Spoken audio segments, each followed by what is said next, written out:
Bismillahirrahmanirrahim. Assalamualaikum warahmatullahi wabarakatuh. Gimana kabarnya sahabat kabar Islam? Semoga masih dalam lindungan Allah yang maha sempurna.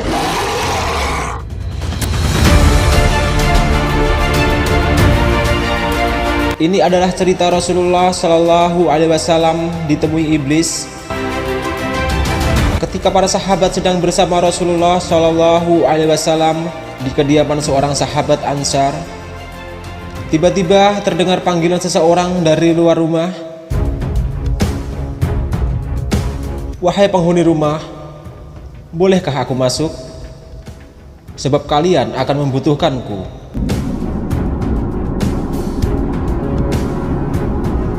Rasulullah Shallallahu Alaihi Wasallam bersabda, "Tahukah kalian siapa yang memanggil?"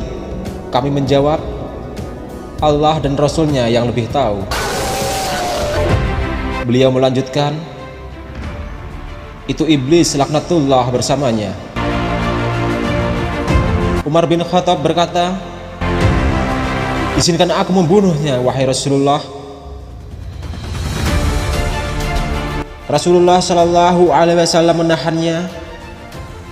"Sabar wahai Umar, bukankah kamu tahu bahwa Allah memberinya kesempatan hingga hari kiamat? Lebih baik bukakan pintu untuknya, sebab dia diperintah Allah untuk ini. Pahamilah yang apa hendak ia katakan dan dengarkan baik-baik." Ibnu Abbas radhiyallahu anhu berkata, pintu lalu dibuka. Ternyata dia seperti seorang kakek yang cacat satu matanya. Di janggutnya terdapat 7 helai rambut seperti rambut kuda. Taringnya terlihat seperti taring babi. Bibirnya seperti bibir sapi. Iblis berkata, "Salam untukmu Muhammad. Salam untukmu para hadirin."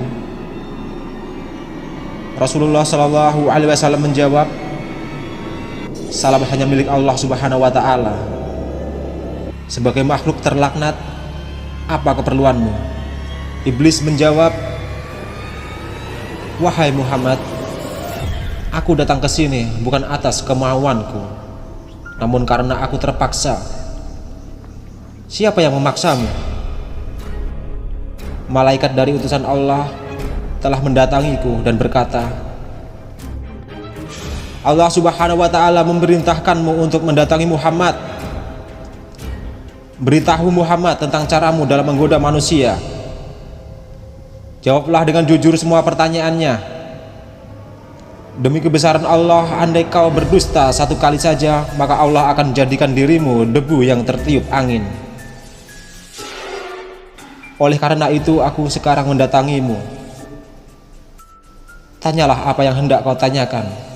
Jika aku berdusta, aku akan dicaci oleh setiap musuhku. Tidak ada sesuatu pun yang paling besar menimpaku daripada cacian musuh." Rasulullah Shallallahu Alaihi Wasallam bertanya kepada iblis, "Kalau kau benar jujur, siapakah manusia yang paling kau benci?" Iblis segera menjawab, "Kamu. Kamu dan orang-orang sepertimu adalah makhluk Allah yang paling aku benci." "Siapa selanjutnya?" "Pemuda yang bertakwa, yang memberikan dirinya mengabdi kepada Allah." "Lalu siapa lagi?" "Orang alim dan wara atau loyal." "Siapa lagi?" "Orang yang selalu bersuci." "Siapa lagi?" "Seorang fakir yang sabar dan tidak pernah mengeluhkan kesulitannya kepada orang lain." "Apa tanda kesabarannya?" "Wahai Muhammad, jika ia tidak mengeluhkan kesulitannya kepada orang lain selama 3 hari, Allah akan memberinya pahala orang-orang yang sabar." "Selanjutnya apa?" "Orang kaya yang bersyukur." "Apa tanda kesyukurannya?" "Ia mengambil kekayaannya dari tempatnya dan mengeluarkannya juga dari tempatnya." "Orang seperti apa Abu Bakar menurutmu?" "Ia tidak pernah menurutiku di masa jahiliyah, apalagi dalam Islam. Umar bin Khattab, demi Allah, setiap berjumpa dengannya aku pasti kabur. Utsman bin Affan, aku malu pada orang yang malaikat pun malu kepadanya. Ali bin Abi Thalib, aku berharap darinya agar kepalaku selamat dan berharap ia melepaskan aku dan aku melepaskannya. Tetapi ia tak akan mau melakukan itu. Ali bin Abi Thalib selalu berzikir kepada Allah Subhanahu wa Ta'ala. Apa yang kau rasakan jika melihat seseorang dari umatku yang hendak sholat? Aku merasa panas dingin dan gemetar. Kenapa? Sebab setiap seorang hamba bersujud satu kali kepada Allah, Allah mengangkat derajatnya 1 derajat. Jika seorang umatku berpuasa, tubuhku terasa terikat hingga ia berbuka. Jika ia berhaji, aku seperti orang gila. Jika ia membaca Al-Quran, aku merasa meleleh laksana timah di atas api. Jika ia bersedekah, itu sama saja orang tersebut membelah tubuhku dengan gergaji. Mengapa bisa begitu? Sebab dalam sedekah ada 4 keuntungan baginya, yaitu keberkahan dalam hartanya, hidupnya disukai. Sedekah itu kelak akan menjadi hijab antara dirinya dan api neraka, dan segala macam musibah akan terhalau dari dirinya. Apa yang dapat mematahkan pinggangmu? Iblis menjawab, suara kuda perang di jalan Allah. Apa yang dapat melelehkan tubuhmu? Iblis menjawab, taubat orang yang bertaubat. Apa yang dapat membakar hatimu? Istighfar di waktu siang dan malam. Apa yang dapat mencoreng wajahmu? Sedekah yang diam-diam. Apa yang dapat menusuk matamu? Sholat fajar. Apa yang dapat memukul kepalamu? Sholat berjamaah. Apa yang paling mengganggumu? Majelis para ulama. Bagaimana cara makanmu? Dengan tangan kiri dan jariku. Di manakah kau menaungi anak-anakmu di musim panas? Di bawah kuku manusia. Nabi teruskan bertanya, siapa temanmu wahai iblis? Pemakan riba. Siapa sahabatmu? Pezina. Siapa teman tidurmu? Pemabuk. Siapa tamumu? Pencuri. Siapa utusanmu? Tukang sihir. Apa yang membuatmu gembira? Bersumpah dan cerai. Siapa kekasihmu? Orang yang meninggalkan sholat Jumat. Siapa manusia yang paling membahagiakanmu? Rasulullah Shallallahu Alaihi Wasallam lalu bersabda, segala puji bagi Allah yang telah membahagiakan umatku dan menyengsarakanmu. Iblis segera menimpali, tidak, tak akan ada kebahagiaan selama aku hidup hingga hari akhir. Bagaimana kau bisa berbahagia dengan umatmu, sementara aku bisa masuk ke dalam aliran darah mereka dan mereka tidak bisa melihatku?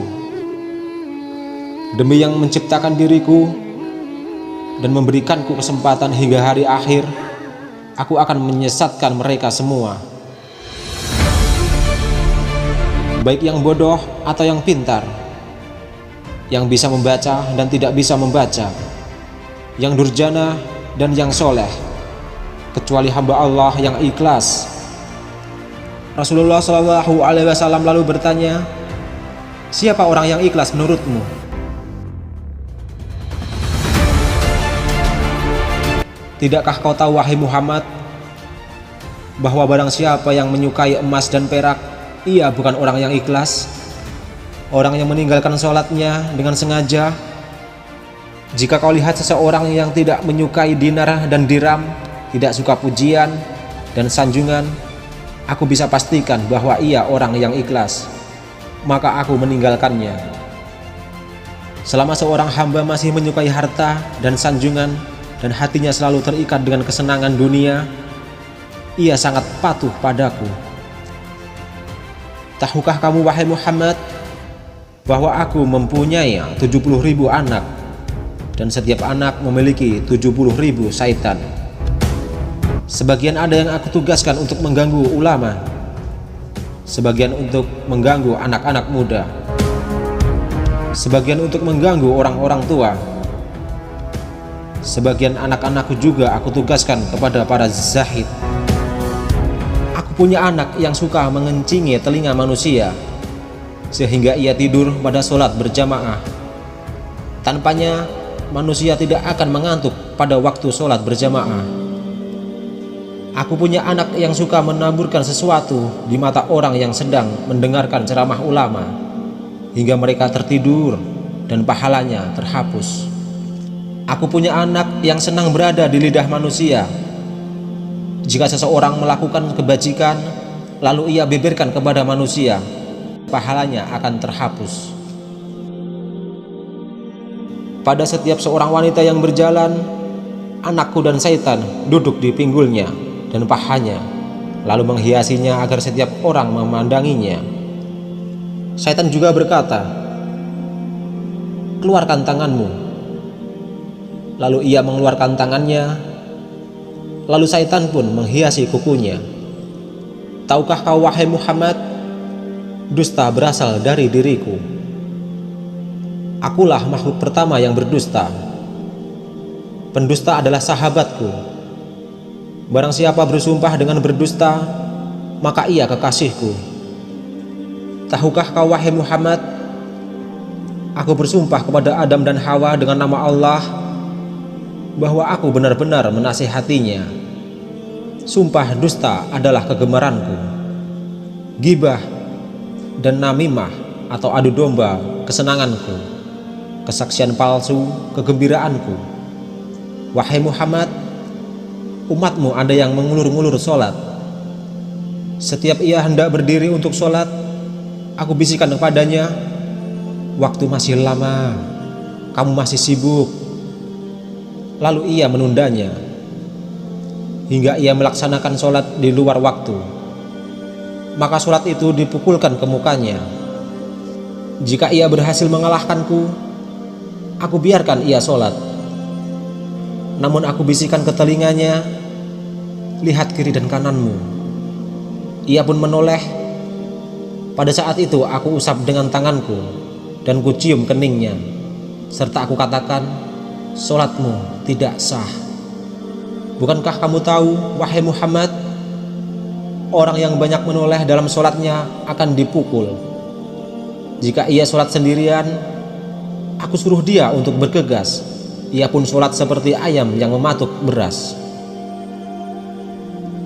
Jika ia berhasil mengalahkanku dan ia sholat berjamaah, aku ikat lehernya dengan tali hingga ia mengangkat kepalanya sebelum imam atau meletakkannya sebelum imam. Kamu tahu bahwa melakukan itu batal sholatnya dan wajahnya akan dirubah menjadi wajah keledai. Jika ia berhasil mengalahkanku, aku tiup hidungnya hingga ia menguap dalam sholat. Jika ia tidak menutup mulutnya dalam ketika ia menguap, setan akan masuk ke dalam dirinya dan membuatnya menjadi tambah serakah dan gila dunia, dan ia pun semakin taat padaku. Kebahagiaan apa untukmu wahai Muhammad, sedang aku memerintahkan orang-orang miskin agar meninggalkan sholat. Aku katakan padanya, kamu tidak wajib sholat. Sholat hanya wajib untuk orang-orang yang berkecukupan dan sehat. Orang sakit dan miskin tidak. Jika kehidupanmu sudah berubah, barulah kau sholat. Dan akhirnya ia pun mati dalam kekafiran. Setelah iblis menjelaskan apa yang ditanyakan Rasulullah, dia pun mohon diizinkan untuk pergi. Sahabatku, kaum muslimin, Itulah cara-cara iblis menyesatkan manusia dan menggoda manusia. Maka wajiblah kita untuk memeranginya, bukan menjadi golongannya. Assalamualaikum warahmatullahi wabarakatuh.